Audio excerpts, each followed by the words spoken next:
All right, guys, thank you for coming into another video. I know I'm a little bit late with this one, but it's honestly because I've tried to record this one twice and it was not successful. So this is my third time trying to record it, so I know it's a little bit late, but you're going to get my intake or my output as far as P-Valley episode 3 for season 2. Okay, so let's go ahead and get started here. Um, we actually opened this thing with Roulette. So Roulette's put on a talented performance. She's on this pendulum pole. She's swinging back and forth. She's really talented. I don't know who is really playing that part, if it's a double or whatnot, but whoever is playing that part, they're really doing it. They're really getting down to it. I was very impressed. Now the guy that she's dancing for, they're in the little private VIP area, right? So basically, he wants some um, extra services. Let's just say that he's trying to get a happy ending, right? And so she tells him straight up, we can't do that while we're on the clock here. Uncle Clifford don't allow that. And so, he pull out a stack and basically is like, what to do about that?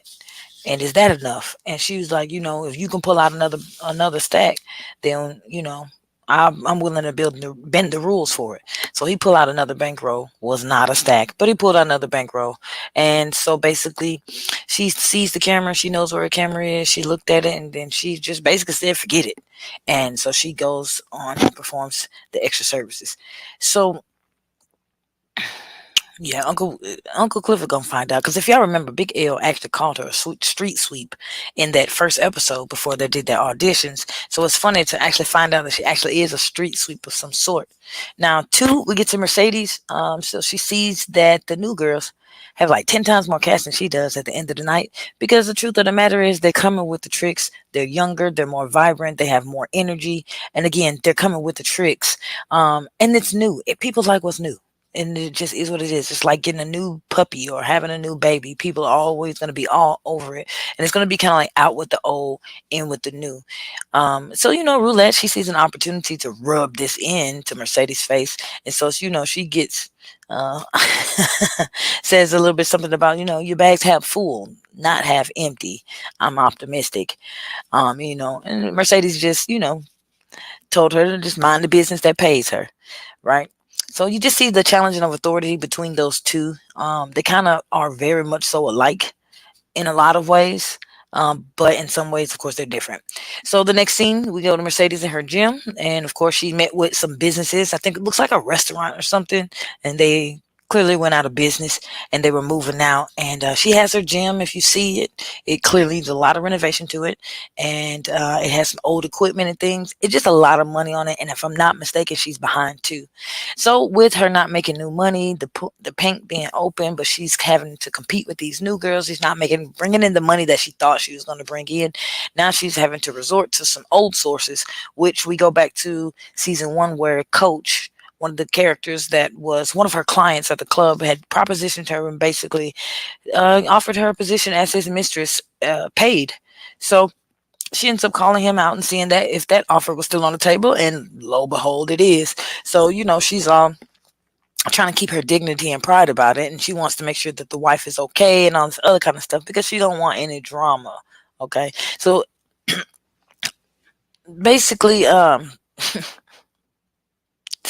that's pretty much really that happened in that scene. Now her daughter Terica has called her a couple times.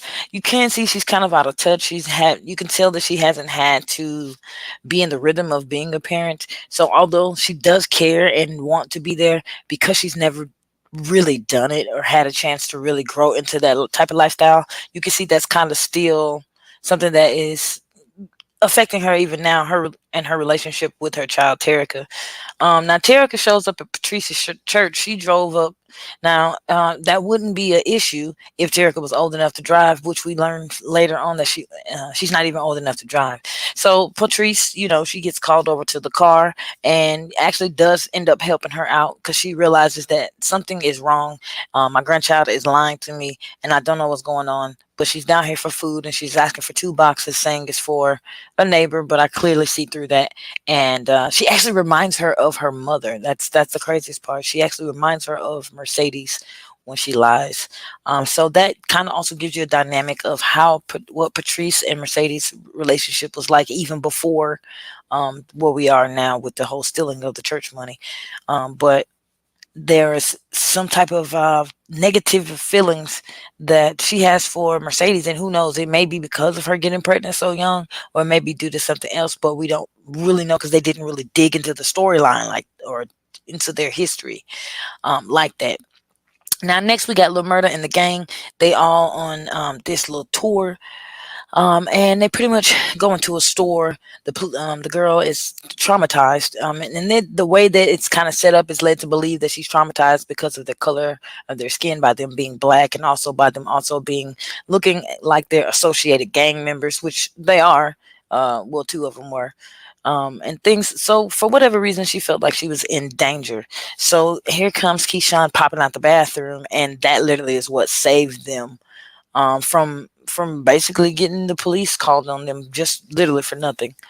Um, so they go outside. They have a little photo shoot, like a little mini photo shoot, just something that's to keep the conversation popping and keep the social media popping. So they do that, and then they get back on the road. Okay. Now back at the bank, Uncle Clifford hating on Keyshawn. I think it's because she turned with Lil Murda, and really everybody know that Uncle Clifford loves him some Lil Murda, and Lil Murda loves some Uncle Clifford. So I think honestly he just is jealous or of the not jealous, but maybe envious of the position that Keyshawn is in, being able to be around him and pretend to have this relationship, even though the relationship is fake. But because it fits into the society's norm as a heterosexual norm, they're able to flaunt this fake relationship when they're wanting to have a real relationship, and are kind of like, being forced to keep it under wraps for Lil Murda's career. So it makes it a lot more difficult on the both of them. All right. So now Uncle Clifford declines. Oh, so Haley did suggest bringing Keyshawn back, but Uncle Clifford, he declined that. But he did want to renegotiate his percentage. Smart man. And I understand that, because as he allowed Haley to see that I am 15% owner now, but if you want me to really get up and run this club a little bit more, instead of letting it burn to the ground, then you want to give me more than this 15%. So they end up settling on 69-31, which it's a pretty common breakdown for a lot of companies. So Uncle Clifford learns about TikTok and basically says he couldn't replace the original, which somehow brings up Mercedes not being replaced, which Haley lets him know anyone can be replaced. Um, Anyone's replaceable, you know what I mean? So yeah, get that out your head, which he doesn't necessarily want to hear, but he knows that for the business, is best for the business. And I think what it is also too is that Uncle Clifford has a relationship with each one of these girls, an attachment to them, being helping to be their provider, their employer, helping to take care of them. And his heart, I think, is in it. And so, being that Haley's heart is not in it as much, and Haley's about her money, she's about her bread. Clifford, it's kind of like the opposite. Yeah, he wants the money and wants everything to go good, but it's really more about taking care of the girls and giving a place for people to go. So it's more to him than about the money.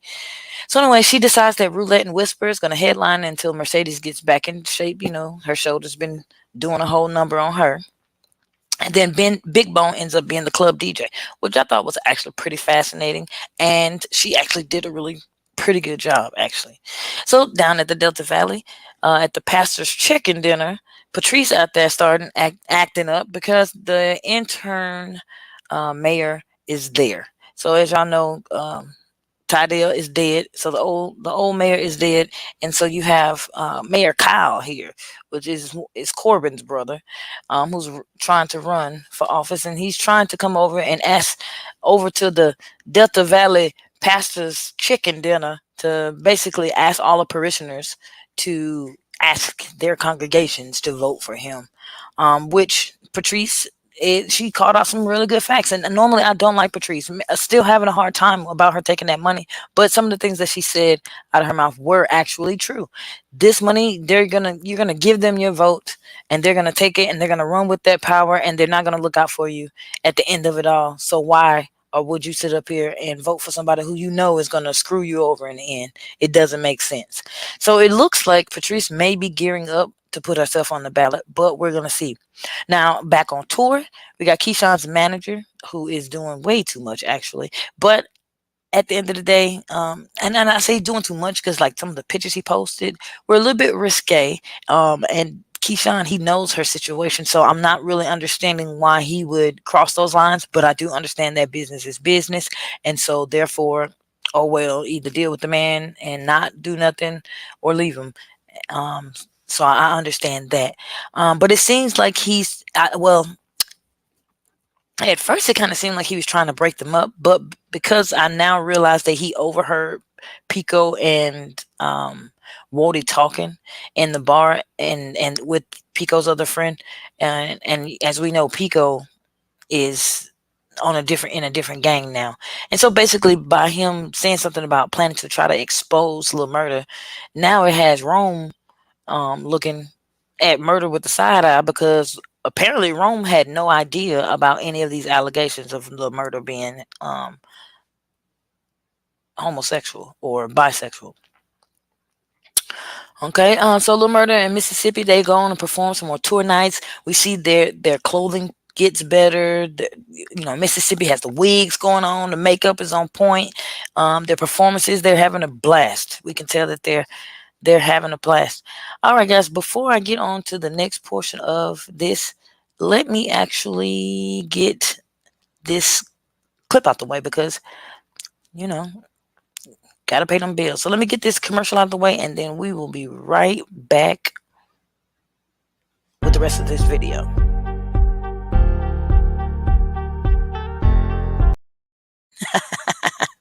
Oh, that was clearly the wrong button. Just a second. Come on now.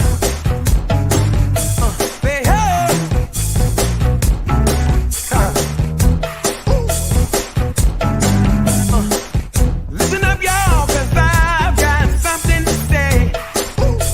Hey, well, you better get ready, 'cause you know I came to play. Hey, I'm trying to sit in the ground. It's time to wake up this time. Come on, get on up, y'all. It's time to take it to the streets. You and me. I got a feeling this is gonna be the one to be. Guaranteed. I just wanna party. Keep on moving my body.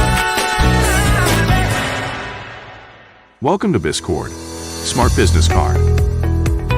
You can share all your social media links with a tap of the phone. No battery needed. No monthly subscription or fees. Unlimited taps. 5 years warranty.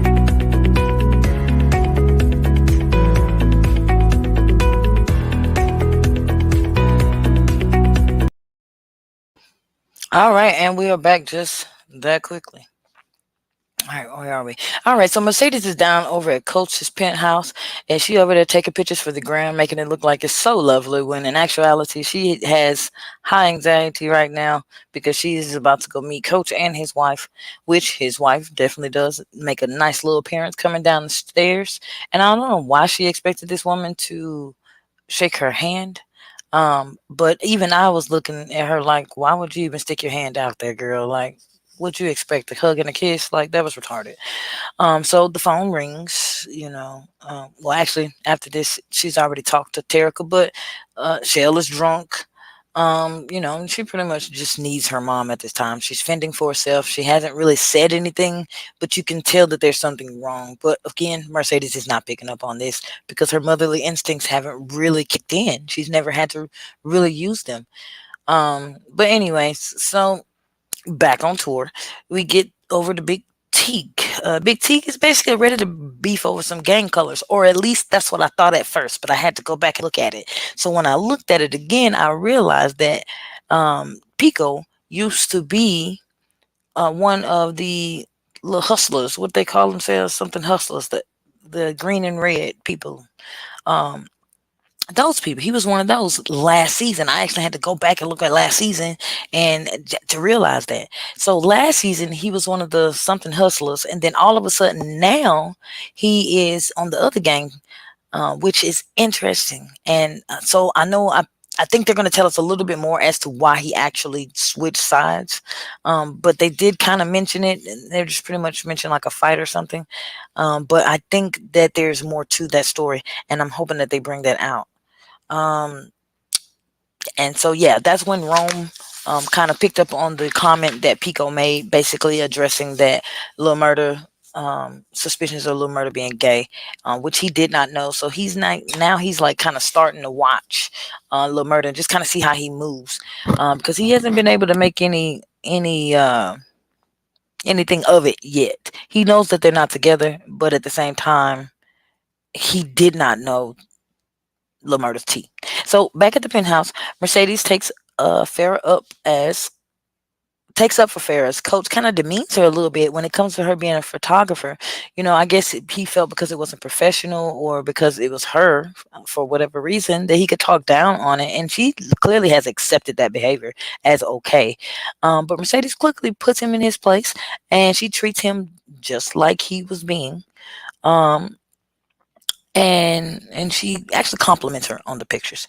So he ends up leaving off, and they end up having like a little woman-to-woman conversation where Farrah just pretty much identifies her as a hoe, and Mercedes just is in denial about being a hoe. And so Farrah has to give her some not straightening, but just give her some real words like, girl, you are up here sleeping with my husband for $10,000 a weekend. That definitely categorizes you as a hoe. However, I don't even get that much, and I'm up under him every day. So therefore, would you rather be in my place? Which Mercedes is like, girl, no, this is really about the money. I'm not in love with your husband, period. So anyways, Farrah goes, the coach ends up coming back in, and Farrah's about to get up and leave. And because this clearly is an uncomfortable situation, and clearly Mercedes has already signed 95 documents to be here. So she's about to go away, and so coach is like, no, babe, like go get the Mercedes experience. I'll watch her dance. And so she does. And we don't get the same type of energy that we normally get out of Mercedes, because usually she's like high energy, but this one she's really she really gives us a bit of the art of pole dancing as an art, and so we're able to take some of the vulgarity away from it and just look at the art and beauty of it in itself, and what it takes to be able to do those things that she's doing. Now you can see her shoulder still giving her a little bit of trouble, but not so much. Now Terica calls, and that ringtone, Terica too old for that ringtone. I don't know. I'm not sure why she chose that ringtone, but again, it shows that she's out of touch, because this child is 15 years old, and you got a gummy bear cartoon ringtone coming on, which has rang twice and totally disturbed everything that was going on. So it just made it really, really awkward for me. So I know it had to be awkward for her as well. Now, Andre calls his wife to further delay coming home. I think she's over it. She's a doctor. She's over it. She's out here doing her big one up at the hospital. She's saving lives. She even offered him a job, or had like some ties to get him a job, which he declined without good reason. And I think if he had declined with good reason, maybe it would have smoothed over a little bit better. But it seems like he just kind of wants to be in Chucalissa or be at the house. And granted, she's a doctor. She doesn't probably need his help financially, but I think she's just trying to keep him occupied, and their marriage seems to be already kind of on the rocks as it is. So this is just really not helping. So at the penthouse, we go back. They apparently they have this whole three-way situation going on. Why am I bringing all this up? Basically, what I'm trying to say to you is look at these people who are again trying to go into business for themselves, are already in business, and the way they're having to handle things or the decisions that they're making in order to get certain things done. Doesn't mean get right or wrong. No, that's not what I'm saying. But there are clearly different avenues that can be taken in order to meet different goals. You have to pick something that is good for you, you know. So it's just some of these, just this situation of even being at Coach's house and now having his wife pretty much join the situation, all unexpected from her. I know she, didn't think that she was gonna ever do this, and now she's doing it, and then here's the wife and now she's a part of it, and like it's just a whole different thing for her. um and you could tell that it's just a whole big thing. Now Big Teak and Pico end up fighting, which I think it was kind of a half and half thing. Some people will say Pico won, some people will say Big Teak won, but overall I think honestly that Pico got the best of Big Teak. Now the main thing and the main reason he was going to do it is because Big Teak, I believe, does know about his homeboy, but I don't think that. Well, actually, it's hard to say whether he knows or whether he doesn't know because they are in the same gang. They were in jail together. He helped him out and took up for him in jail when Lil Murda got stabbed, when he got shanked, and then Big Teak ended up taking care of the dude for him. And then when he was down in the hole, Lil Murda was able to be there for him as well by just doing like something little small stuff, sending little raps and stuff on tissue paper. But that he said that type of stuff really, helped him out. So I think there's this brotherly love, this bond, and then also the gang being gang affiliated as well. I think they just have this. They've built this relationship where they feel like they can trust one another and that they're indebted to one another. And I think it's a really nice bond. So he ends up fighting Pico because Pico starts saying some slick stuff out his mouth. So he all gang with it. He ends up breaking out on Pico. Which Pico, to be honest, by this point, he just looked like a hater. I mean, he is in an opposing gang membership, and he used to be in that gang and used to run with Lil Murda, so he really knows everything about Lil Murda, and he feels that he's justified in feeling the way he feels and saying what he says. But, Big Teak is like, not on my watch. Not on my watch. Now we get over to Roulette and Whisper. They're preparing to perform because remember, they're headlining. Right now, Roulette, I guess her period comes on. I don't know why we needed to know that, but she's given a tampon by Whisper, and then Whisper also hands her some cocaine after letting her know that she has some darkness within her. And my thing is, a lot of people looked at it as, okay, if you feel like she has some darkness within her, why would you give her cocaine? I think that's the way that they're highlighting the darkness, or at least the darkness that Whisper was referring to, by giving her the cocaine. I think that's her way of saying, you are letting us know that this is the darkness that you're having to deal with. And she clocked her tea, basically. And so they go out to do their performance. Now, Uncle Clifford hits the pole. That was the first time of us watching Uncle Clifford hit a pole. Go ahead and excuse me for that train in the background. But this is the first time we've seen Clifford hit a pole. And Big L is out back receiving another batch of drugs with his connect, who is Gidget's boyfriend. I don't think they gave a name for this man, but he's outside doing that. And then after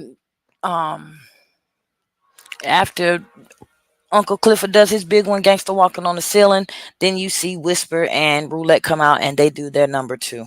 They did very, very good. They did some nice tricks. They had a really nice show. Roulette got a little bit too carried away and decided to rip off her top, which pisses Uncle Clifford off because, girl, you putting our club in jeopardy. You jeopardizing our club with the things that you're doing.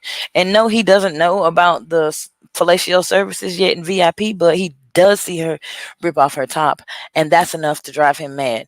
So, of course, he lets her have it, but he also sees the amount of cash that is rolling in. And y'all, we got to still remember that the Pank is still trying to stay off the chopping block.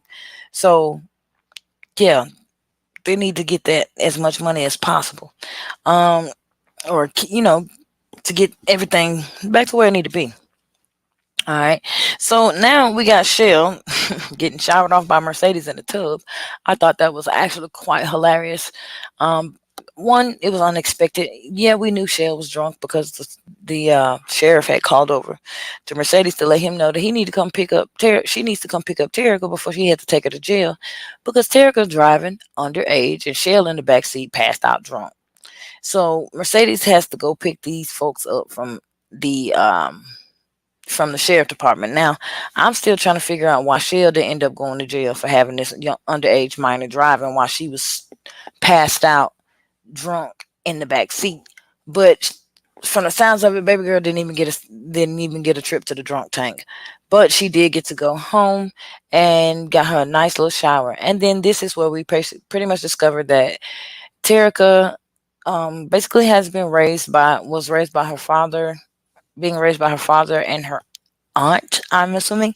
I'm thinking this is Mercedes' oldest sister or older sister, and whose husband happened to sleep with Mercedes when she was 15.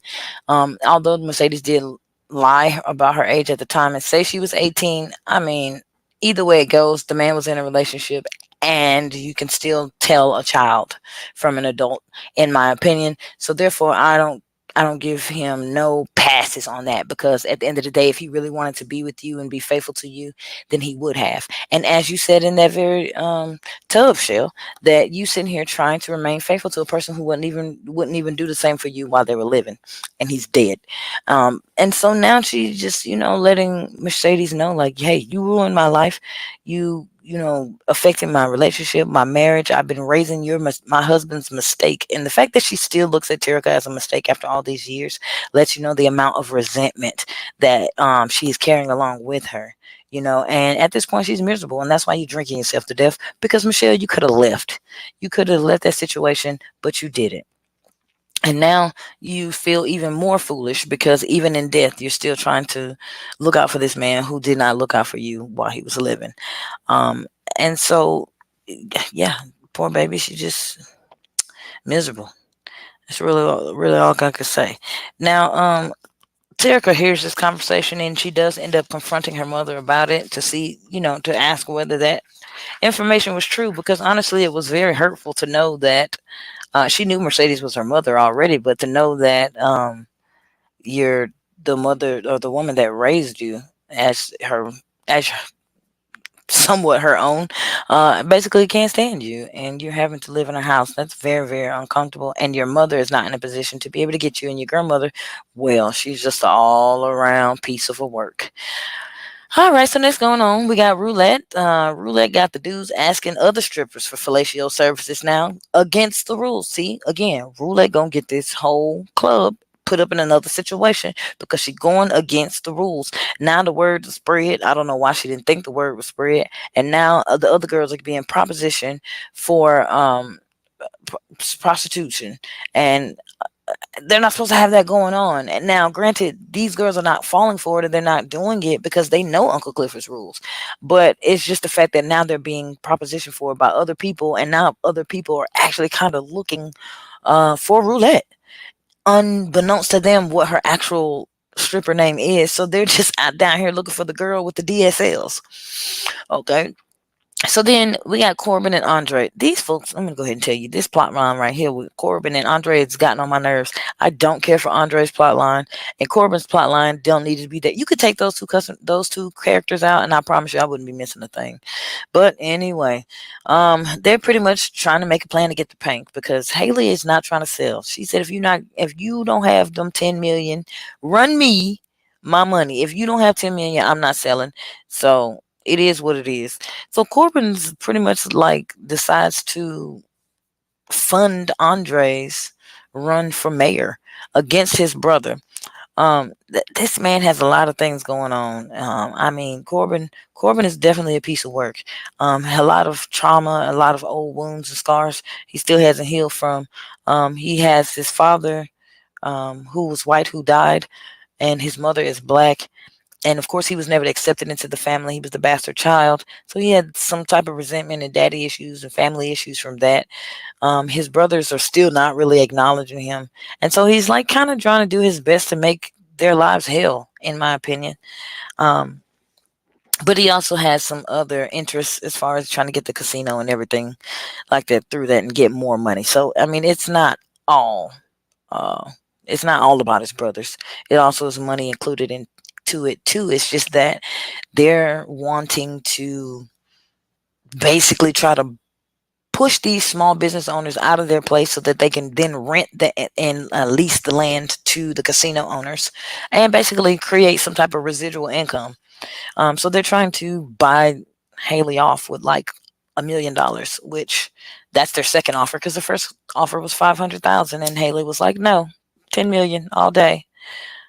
Well, anyways, so Lil Murder, he's enjoying the group. He's on the way back to the hotel, and Keyshawn, she opens the door, pretends to kiss him, and brings him in the door and everything. Which Rome is patiently waiting for that and watching, again, trying to peep um how Lil Murder is acting around females.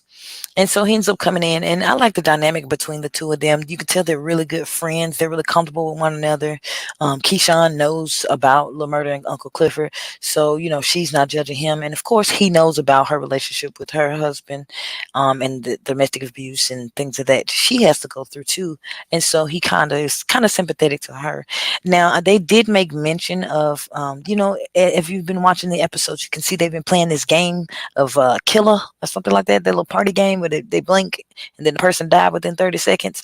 Well, I've noticed they played that game twice, and I noticed the first time they were actually referring to Keyshawn's baby daddy. So I wonder if they're going to bring that game back around full story where they're going to have to deal with Keyshawn's baby daddy and he ends up being unalive. Um, so yeah, there's that. So Mercedes shares her story to Terica about her father and how she got pregnant and stuff like that. And that kind of addresses the abandonment issues, but she also puts a lot of excuses out there. And Terica is like, that was then. You were 15. I get it. You were a kid. You were young. You were dancing. I get it. I get it. I get it. But what about now? you know and so she's just like, just coming to realize that, what, with you, it's going to be always excuses with you. And she's basically losing hope and losing faith in her mom, and it's really sad to see. And I think that Mercedes is starting to pick up on that. Hopefully that'll allow her to grab herself up by the bootstrings and do what she needs to do for her and her daughter. All right, so we got Big Teak and Little Murder. Little Murder, they went on a little walk to the store to go smoke and chat or whatever the case may be. And this is where we actually get a little bit more on their history, and their friendship. Again, they were in jail together. Tika took up for murder, handled something for him, and they're really grateful for one another. I hear a lot of people trying to make this a romantic thing. I do not think this is a romantic thing at all. I think this is more of a brotherly love type thing. I think people are kind of just running with that narrative because they know that Lil Murder and Uncle Clifford got something going on. It's it's kind of it's interesting to watch because honestly, even in the real world, this is kind of how people treat gay people. Just because you're gay don't mean you like everybody that you see, or that everybody that you're involved with, you had to be involved with in like that in some type of way.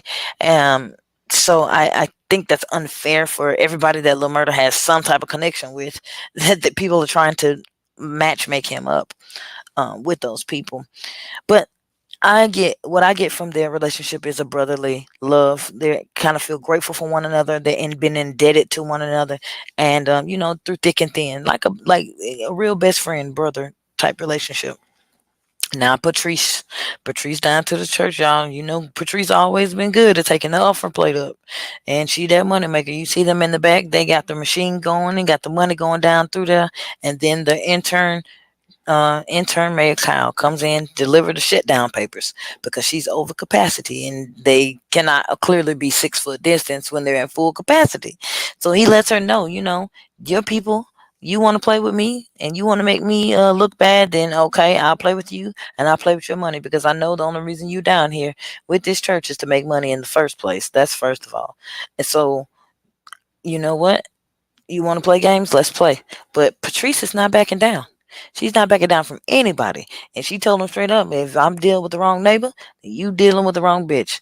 And that just is what it is. Not my words. Those are Patrice's. Okay. So she's not going down without a fight. And then we get back to Clifford's Clifford's postcards. So LaMurda find out, has been sending Clifford postcards at every stop they've made along the tour. And we didn't know that at first. Now we did see in the little scene with Keyshawn that he was trying to write something, and he couldn't really come up with something good to say, and Keyshawn was trying to help him out with that a little bit. But we find out that he's been sending him postcards. So he's trying to work him back into getting into Clifford's good graces, which we've seen him make a couple attempts at trying to reach out and communicate to Clifford, but he's still not really ready to be out like that. And we also have seen different examples of that as well, where one of his homies may say something, or his producer may say something about Clifford, and the first thing he do is flex, but at the same time you hollering that you love this dude. So it's giving mixed signals. Now we get to the last scene here. I hope I haven't been here too long, but we get to the last scene, and we got Roulette hopping out of a car, clearly street sweeping, the main thing she said she was doing. And then we got Gidget's ex-boyfriend and Big L back here offloading some drugs off this truck. So we see them drop the box because this guy pretends to be so mesmerized by Roulette, and he drops the box. So Roulette peeps what's in the box, and that is oxys, which again, the darkness inside of her is like, yes, because I want some of them drugs. And so she got something on them, and in a sense, they don't really still have anything on her, because I don't know if they were aware that she was tricking at the time, but I'm pretty sure they picked up on it. But it's kind of like they got dirt on each other now, so they're probably going to start keeping each other's secrets, and we'll probably see how that plays out too.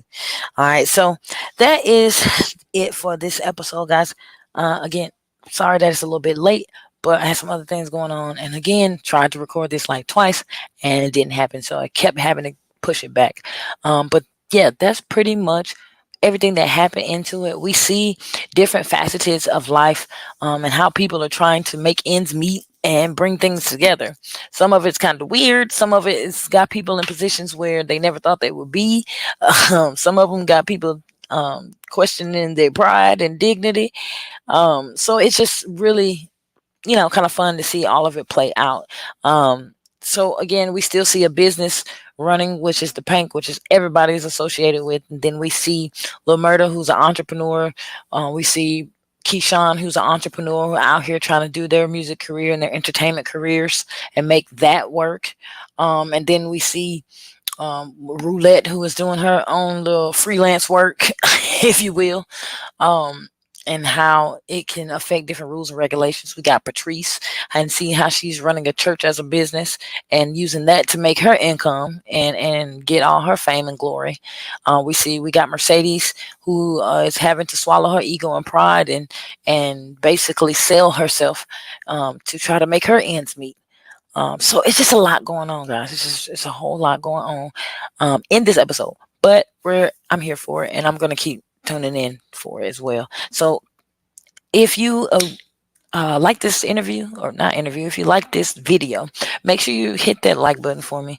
Definitely subscribe to the channel if there's any new people to the channel. Definitely appreciate each and every one of you guys for all the love and support that you guys are giving. And after this little video, we're actually going to take it on out of here. So once I see this, I will see you guys next time. Peace out.